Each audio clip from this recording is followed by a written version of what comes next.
Hello friends, welcome back to my channel study with Ravi भाई।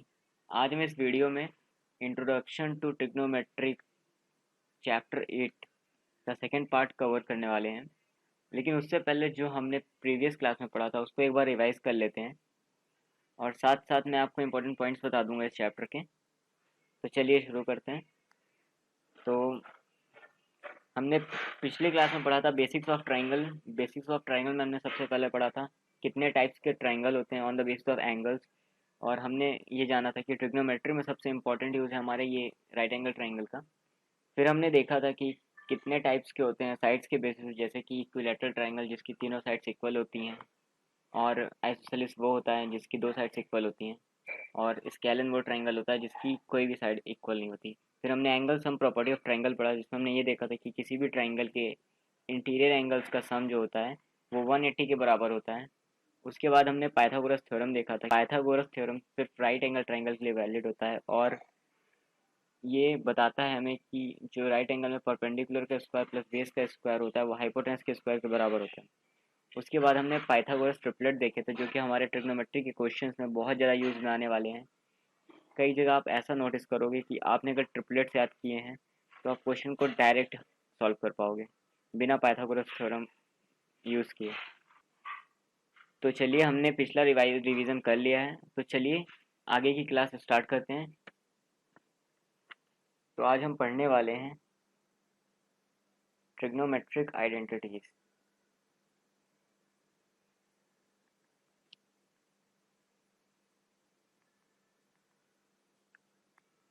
Trigonometric identity में basically एक यही आइडेंटिटी है और इसी का यूज़ करके बाकी सारी आइडेंटिटीज बनी हुई है। जैसे कि अगर आपने ये याद कर लिया कि sine square theta plus cos square theta plus बराबर वन होता है, इसको ऐसे याद करिए आप।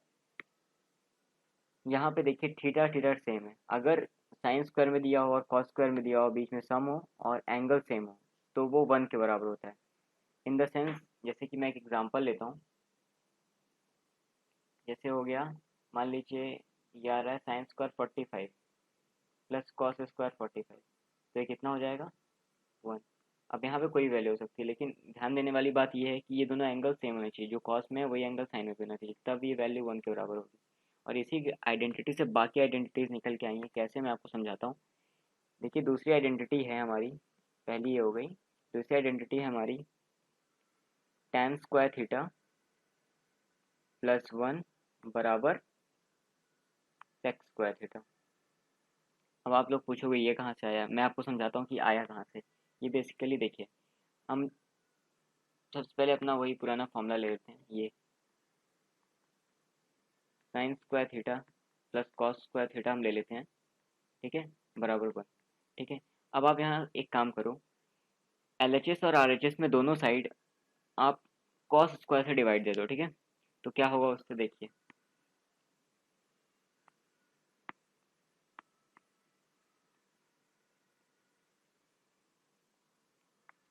ये थोड़ा रॉन्ग हो गया।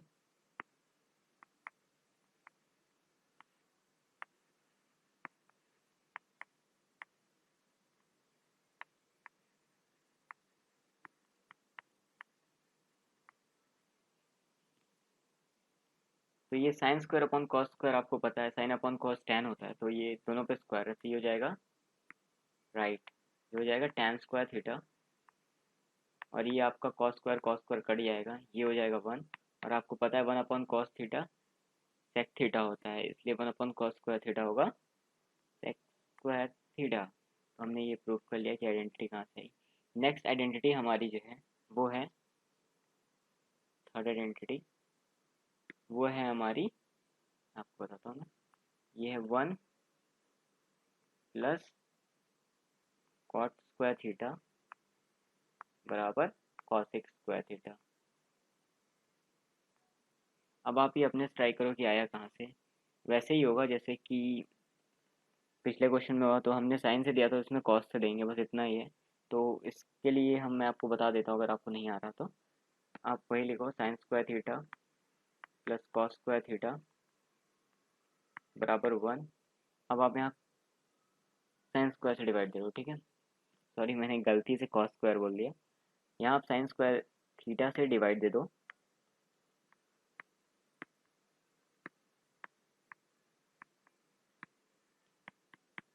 अब यहाँ आप देखना, साइन साइन कट जाएगा, ये आएगा 1 प्लस साइन कॉस अपॉन, देखिए साइन अपॉन कॉस होता है 10, तो कॉस अपॉन साइन हो जाएगा कॉट स्क्वायर थीटा, और 1 अपॉन साइन स्क्वायर थीटा आपको पता ही है 1 upon sine theta cosec theta होता है, तो 1 अपॉन साइन स्क्वायर थीटा क्या होगा, कॉसेक स्क्वायर थीटा। जी, हमारी तीनों आइडेंटिटीज निकल के आ गई हैं, ठीक है। तो आप ये तीनों को नोट कर लें कहीं, ये पहली, ये दूसरी।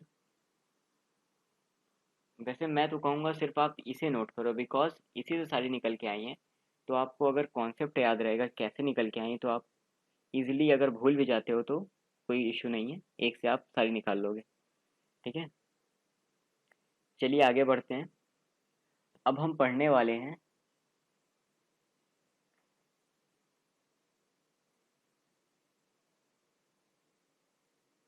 कुछ कॉम्प्लीमेंट्री एंगल्स की प्रॉपर्टीज़।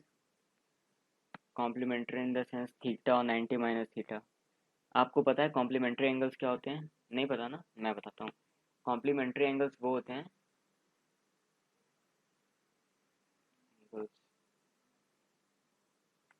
देखो यार, मैथ्स में एक चीज़ मेन होती है कि आपको क्वेश्चंस आते हैं कि नहीं। थ्योरी चाहे आप जितनी पढ़ लो, अगर आपको क्वेश्चंस नहीं आते वो थ्योरी किसी काम की नहीं। ये साइंस नहीं है कि हाँ आप थ्योरी रट सकते हो, पढ़ लोगे तो वही थ्योरी आएगी, ठीक है। तो कॉम्प्लीमेंट्री एंगल्स मैं बताता हूँ क्या होते हैं, लेकिन जान लो आप कि कॉम्प्लीमेंट्री एंगल्स क्या होते हैं।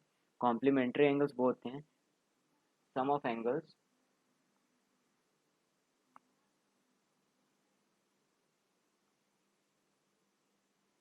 Having 90 degree. The sum of two angles having 90 degree, okay, यहाँ पे टू होगा। Sum of two angles having 90 degree, जैसे कि 45 45,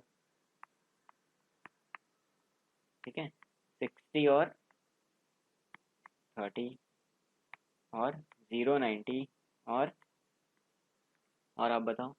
मैं आपको एक स्टैंडर्ड बताता हूँ, थीटा और, सोचो थीटा में हम क्या जोड़ें तो 90 के बराबर आ जाए, आपको पता है 90 माइनस थीटा, जोड़ के देख लो।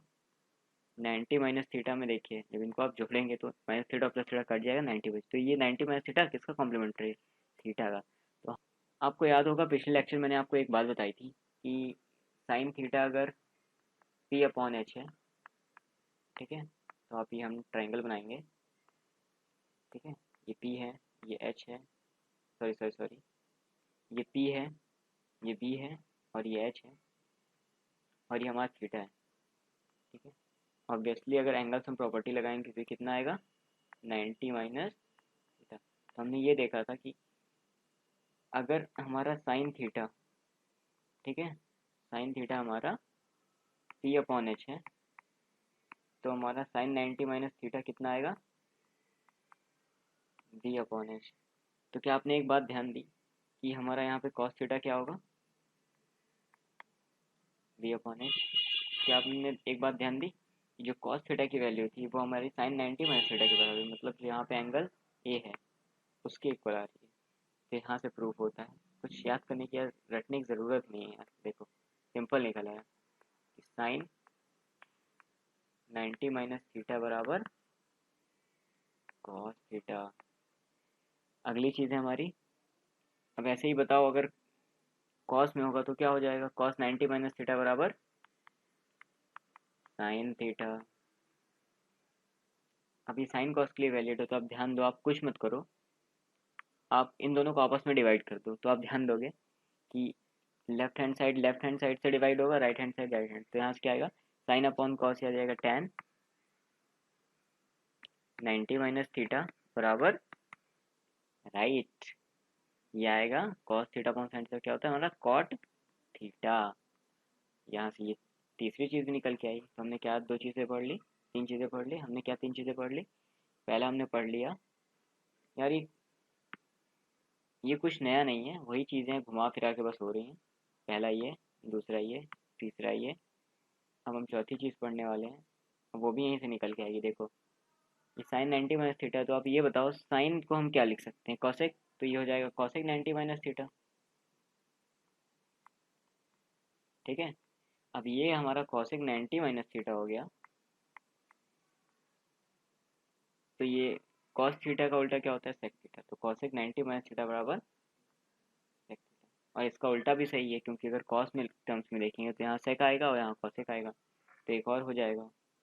इस मतलब इसका जितने भी हैं इनका उल्टा भी सही होता है। जैसे कि साइन का ये 90 माइनस थीटा कॉस है, तो कॉस का 90 माइनस थीटा साइन होगा। ऐसे ही टेन का 90 माइनस थीटा कॉट है, तो कॉट का 90 माइनस थीटा टेन थीटा होगा। वैसे ही कॉसेक का 90 माइनस थीटा सेक थीटा, तो सेक 90 माइनस थीटा कितना होगा, कॉसेक थीटा। इतना आपको क्लियर है? तो ठीक है, इनको आप नोट्स में ज़रूर, जितनी चीज़ें मैंने बताई उसके जितने भी इंपॉर्टेंट पॉइंट्स है वो आप नोट्स में ज़रूर कर लेना। मैं आपको वीडियो के एंड में या एक वीडियो में आपको पूरी चीज़ समराइज़ कर दूंगा, बट ज़रूरी है कि आप अपने हैंड रिटन नोट्स बनाओ, बिकॉज यार हैंड रिटन नोट्स नहीं होंगे ना, पीडीएफ से कुछ नहीं होता भाई। मैं पीडीएफ आपको किसी भी वीडियो में नहीं देने वाला, पीडीएफ से यार कुछ होता नहीं है, ठीक है। पीडीएफ बस रखे रहते हैं, हम लोग देख लेते हैं, हो गया। मैं आपको यार कुछ और फॉर्मूले और कुछ चीज़ें और बताना चाहता हूँ, ठीक है। तो पहली चीज़ है, दो फॉर्मूले हैं बेसिकली, इनको आप याद कर लो। Sine of A plus B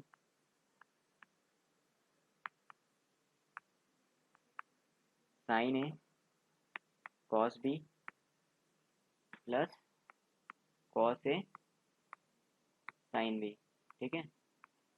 अगर यहाँ पे मान लो माइनस आ गया, ए माइनस बी होता तो हम कुछ नहीं करते, यहाँ बीच में माइनस लग जाता, ठीक है। ये फॉर्मूला आप एक याद कर लो, और दूसरा फॉर्मूला आप ये याद कर लो।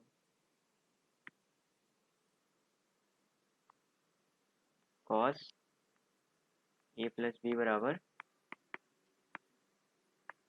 Cos A cos B minus sign A sine B, ठीक है। और यहाँ पे माइनस होगा, आपको पता है यहाँ प्लस हो जाएगा, ओके। ये दो फॉर्मूले आप याद कर लो। इससे मैं आपको दो फॉर्मूले और डेराइव करके दिखाता हूँ। जैसे मान लो अगर ए और बी यहाँ पे सेम ना होके ए होता तो क्या होता, देखो क्या हो जाता है यहाँ पे, देखो साइन ये हो जाता A plus A two A, sine two A बराबर होता, अब यहाँ ध्यान दो, sine A into sine A क्या था, sorry sorry sorry, sine A into cos A, तो यह आता sine A into cos A और plus cos A into sine A, ठीक है।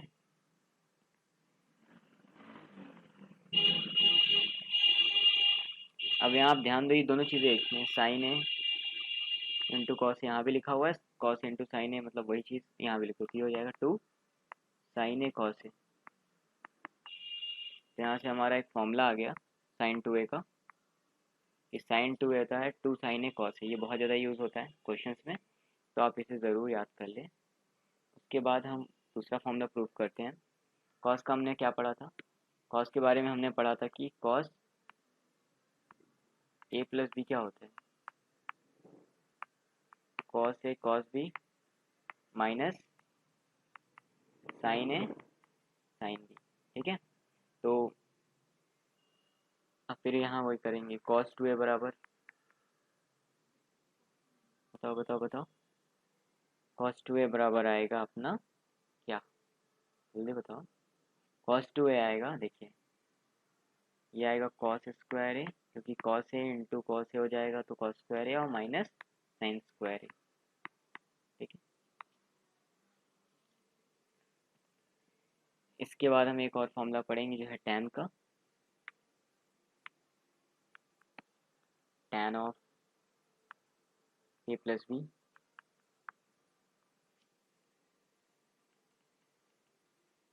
Tan of A plus B होता है tan A plus tan B upon one minus tan A tan B.